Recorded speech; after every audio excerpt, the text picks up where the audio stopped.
The Journey podcast explores stories of personal growth, challenges, and life-changing moments. Each episode dives into unique experiences, offering insights and inspiration for listeners navigating their own paths. I believe everyone has a story worth sharing. If you'd like to share your journey with David and others, email your story to wisewords1983@reborn.com, and it may be featured in a future episode. I have on another journey, and today's guest is a refugee from former Communist Romania, and they are high-risk pregnancy physician specialist, Air Force veteran, founder and the CEO of two enterprises, TeleMed MFM and Dr. Luissa K Foundation. Throughout her telemedicine practice, TeleMed MFM, she provides quality and equitable high-risk pregnancy care to women beyond borders or geographical limitations. It goes into more, but I know it's not about my journey and describing her journey. I welcome Louise, I believe that is correct, to the journey. Thank you, David. I'm very happy to and honored to be in your show. And very excited to start it. You're welcome. Now, I've always spoke about, journeys, and obviously journeys begin obviously when you are pregnant and ready to have a child if you're a woman and ready to become a family. So that does become the ultimate life experience. But journeys for you with your work, what was your earliest memories that started your career? Well, my journey started when, of course, when I was born. But like a lot of us, we have, I would say, many pieces put together in our lives. So the first part of my life journey was the first 19 years in Romania, in Communist Romania. I was born and raised in Romania back in 1960s. I was raised by my grandparents and my mother. I had an amazing childhood, just like childhood that you are surrounded by love, care, and support. I wanted to become a doctor since I was a fifth grader. I believe it fosters from my own experience, but also the desire to help people. My own experiences that when I was a child, as I was growing up, I was a very sickly child with chronic tonsils infections to the point that it was crippling me. After years and years of treatments and failed attempts of medically containing this, I started having issues with my heart due to this chronic infection. So finally, the pediatrician gave in and wanted and decided that I should get that surgery to remove this nidus of infection. I had the surgery in Communist Romania at that time. There was no anesthesia. Really, besides some local spray, and I literally had my tonsils removed without any medication to alleviate the pain. And that was, I would say, my first shocking experience with, pain and terror, so to speak. Shortly thereafter, after I healed, I started, thriving, just like a 7-year-old child should. And I was amazed how much the power of a healthcare provider, how much the power of medicine can provide alleviation of symptoms and bring cure to people, to other humans. So I fell in love with the desire to help people, to become a doctor, and that desire actually drove me through my entire life. So my second part of my life journey started when I was 19. About a month shy of being 19 years old, I received an invitation to come to America for 2 months to visit and get to know my father. My father was a former political dissident from Communist Romania. He defected to the West about 10 years prior to this invitation and escaped, ended up here in the United States. And now he decided to invite me, so, to get to know him and visit him. So I accepted. And my plan was to come to America for the visit, get to meet him, and do some sightseeing, and then go back home and take my medical school admission exams and go to medical school. Mm. Well, my plans and his plans were completely different because his plans were to keep me here, and he stopped at no short means to make that happen. So my passport was taken away. My name was changed. I was coerced into filing for political asylum to stay in America. And when you file for political asylum, you pretty much are declaring that you have been persecuted in communism, and you are becoming an enemy of that state. So once that happened, I had no way to go back home. And I was pretty much held here as like a prisoner. And I had total financial, emotional, physical dependence of this person, mental abuse, physical abuse, trafficking, isolation ensued and lasted for 6 years and 8 months.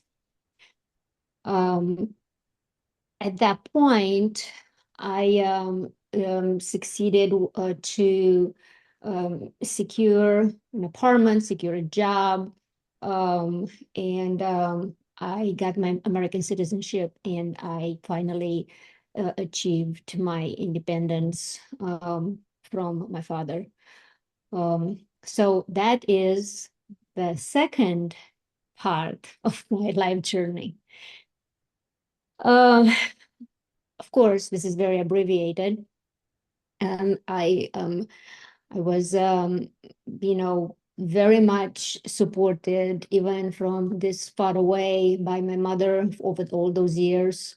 I mean, she always supported me. She always showed me her love. She never knew the trials and despair and horror stories that I was exposed to during those years, mainly because I did not tell her, because I didn't want to, destroy her. So that support and my desire to become a physician, my desire to really achieve my dream is what kept me going and kept me, sane. Once I moved out, I would call that my third part of my journey. Because, when we get out from any type of bad, traumatic situation, and we kind of grasp on life and say, you know what, now I can do what I really was meant to do, what I always intended to do. I have the power to exercise upon my own life and my own future. So I picked up a third job. I was working 3 jobs. I helped pay bills. And again, as I was thinking to go back to school, that dream felt hard, further and further away, like it just kept moving like a mirage. And, a lot of people may say, well, why is that? Well, it's because life gets in the way. We have to, pay our bills, have a roof over our heads, being able to go to work. And then there is only so many hours in a day that you can, function. Mm. And about a year after I escaped and I became an American citizen, I could now be able to invite a person here from my home country or my birth country. So I invited my mom. So my mom came here for about 2 months, David. She stayed with me. And the reason I'm bringing always this part, my journey, is because it had such an immense, immense power over what I did next. The day of Thanksgiving, we were walking from the chapel, from the mass. And I remember it was, lightly snowing, walking together, and all of a sudden she stopped in the middle of the path, right? And she stopped, and I was kept walking. So I looked, and I'm like, I wonder what she's looking at. And she wasn't. She just stopped because she wanted me to pay attention to her. And I said, "What's up?" She says, "Well," she asked me a question, David. She says, "What about your school, Luissa? What about your dream?" And at that moment, I felt like something really ripped me up, like I fell through a frozen lake into icy water. It's like, Mom, how could I do it? Don't you see I am struggling? I am barely making it. I don't think it's going to happen. And, she didn't say anything else. She didn't say another word. She didn't ask another question. Not then, not the next day, not until she left back for home. But that day, I realized that the only thing that kept me going those past years was about to, go and become just a memory. And I realized that instead of being powerless, I became very powerful in my desire that I have and I can drive my life. I have ownership over that dream. I can become what I was destined to become. And that day, I realized that I have to figure out a way to go back to school. So that she left in January 95. By February, March, I reapplied to go back to undergrad. September, I started undergrad. And after, at the age of 34, I graduated from medical school. I became a physician. Mm. So it really is, it's such an important message. It's such an important take-home message from my journey that I do want to impart with my listeners and your podcast listeners and anyone out there. Because what I do in my life, I guide myself by 3 tenets. And those are: A, never give up on your dream, because we all have one. Dig in deep, find what drives you, find your goal. And once you find it, grab it and don't let go until accomplished. And I know it could be hard, but the harder the journey, the higher the rewards. Number 2 is always exercise self-kindness. Because, what I have noticed in my journey is that when we are in a lack of time, or when I'm trying to make up for lost time, we just keep going and going and going, and we don't practice gratitude and self-care and self-kindness, and we need so imagine one thing that you enjoy, that you should give yourself every day to fill your cup. It could be running, it could be meditating, journaling, gardening, just going for a walk. Whatever fills your cup is important to have and to exercise it every day, because life drains you of all with its trials, tribulations, requirements. It drains you. It's just like a phone or like a electronic, right? If you don't charge it, it'll just run dead.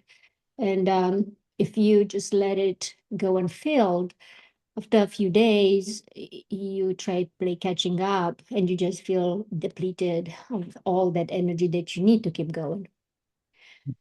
My third tenet is the power of community. Find yourself out there, people that can support you, that will root for you. You know, you can talk to them, you can trust them, and they believe in you. And, you know, even if they have to give you a kick in the butt once in a while, it's because they really root for you and wants what's best for you. I call them lighthouses, and everyone should have at least one lighthouse in their lives, because the journey, it's so much harder when you are alone. Yeah. And you talk about those people being lighthouses. It is those people that do shine in your life because they are the true person that will help you along your self-awareness of whatever you're discovering. Because, example, a person doing, I'm not saying this in the harshest way possible, but someone who is thinking they know got not getting anywhere fast in a job might want to do something else, but then it takes someone else to encourage them to say, yes, you may not like the job, but you'll get there in the end to do something better than what you're doing. And it's about building on that life expectancy to say, yes, I can do it. And there's a poem that I've read over the years. It's called You Can If You Think You Can. And I Yeah. believe in that motto because anyone can do what they want when they think they can. And it's not about, and it goes in the poem, and I'm trying to remember the exact words, but it says it doesn't go to the strongest or the weakest person, it goes to the person who thinks they can. Yes. Yes. So having those opportunities, yes, it might not be obvious straight away who those lighthouses, those people are, but there's always someone out there when you least expect it. Yes. And it doesn't have to be a whole army. If you just find that one person, it's so important to have, you know, that one person away, or one, you know, sometimes you say, well, I have no one. I have just animal that, you know, this dog, this pet that, you know, just, it's, I tell you, that is your lighthouse. If that's all you have, then you should have that pet. You should have that animal to be able to hang on to. For me, besides my mom, I had a cat during those years of terror. And that was not a human being, but it was a being nevertheless. And I think it did, I believe it kept my sanity, but also my emotional equilibrium, balance, because, you know, you can become bitter, you can become selfish, you can become a monster when you are devoid of everything that you once cherished and believed in. Now, you spoke of your mum, Heidi, and I respect that because, some people don't get on with their parents. Like, I know per se, and I'm not saying this in a derogative way, I don't get on with my mum, but at the end of the day, she's still my mum. I still love her, even if we don't get on. Did you ever tell her the truth about how you was in that imprisonment, and how did she handle it when you did tell her? I did. When the advanced reader copy of my book, um, Push and Breathe, Trauma, Triumph, and the Making of the American Doctor, I gave her and my sons the advanced reader copy, and they read it before it hit print. Um, she she was crushed. That it was very hard for her to understand and to take on how can the one person that she loved more can go through so much? And, she said, like, I cannot believe that you carry this burden by yourself all these years, but because it took a while for me to be able to open up and show my vulnerability to the world. So I told her, I said, I was afraid for your safety and for your health.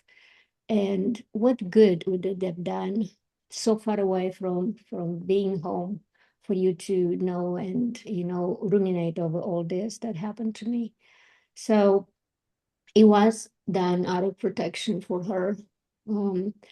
Having the courage to open up, to write the book, to be able to put all that on paper, it took a while for me. But, I started that about 6 years ago, and I just published it last spring in February. But I did it, David, because I believe every human out there deserves better. And if I could do it, anybody can. Mhm. The thing is that we have to remember three questions that I always write them on my bookmark where I dedicate my book to my audience. What did I learn? What drives me? And what's in my rainbow? What did I learn? I learned that I cannot undo the past. The past is behind me, and I must let it go. That is very important, because if we hang on to the past, we'll never be able to live the present and dream for the future. What drives me? What drives me? It's my ability and my capability to use my positives, to use my gifts that God gave them to me, and further that, not my handicaps, because no one is perfect. We all have our handicaps, but if we look at our abilities and our handicaps, I choose my abilities and I will make the best of them. And what's in my rainbow? Well, it's my gift, my dream. And I know that after every storm has to come sunshine. So I will take my gift, I'll take my dream, and I will, nourish it and make it happen, Mm. no matter. And I do understand about when you do dive into certain topics, and I don't mean to upset you when I do talk about these subjects, but it's about opening those scars up to help you. Like you said, it does help you when you open up those scars, even if it was painful at the time. It helps you overcome that to say, yes, the past, like you said, the past is the past. You can't go back and change the past. So that is your way with coping of moving beyond that scope of it's happened, I'm living it, I've lived it, I've dealt with it, I'm moving on. And that is a good natural progression, I believe. And the choice is always ours, Yes. right? I can choose to be determined about anything I do in life, or I choose to be defeated. I choose to become better based on my past experiences and my journey, or stay bitter about what has happened to me. I choose to be selfless and help others through my journey, through my empowerment, through my engagements. Or I choose to be selfish and say, you know what, I'm going to keep it to myself and I'm not going to help anybody become empowered as I am. I choose to be a victor or a victim, and I am not a victim. I am victorious because I have overcame the trauma. I became a very accomplished human. I raised successfully two children, so they're now adults. I have a family. I am respected and loved by my family and my friends. And I am able to stand out there in the community, with my head up high and say, I've been through this and I can help you go through this, through your journey as well. Now, going into the future, and obviously we can talk about your book and where it's available, because I know people will be wanting to know where it's available and what it's called. Can we touch upon the book and then where it's available? Yes, so my book is, you probably see it behind me. It's called Push, Then Breathe, Trauma, Triumph, and the Making of an American Doctor. It is a memoir. It can be found on Amazon.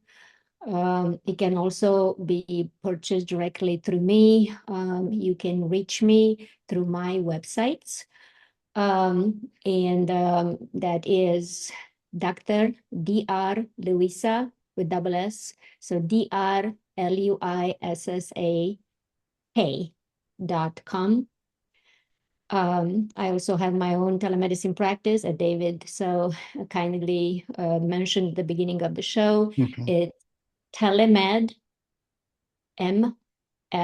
MFM.com. Also, the book is on audio and also an ebook, Spotify, Apple, Audible. So it's all in all the venues. Okay, and I'll make sure I'll put the links for TeleMed MFM and obviously your book, links in the description at the end. But last of all, there's always positivity, and you spoke of positivity. What positivity would you give, not just to women, but to anyone listening or watching this now? There is always a sunshine at the end of the storm.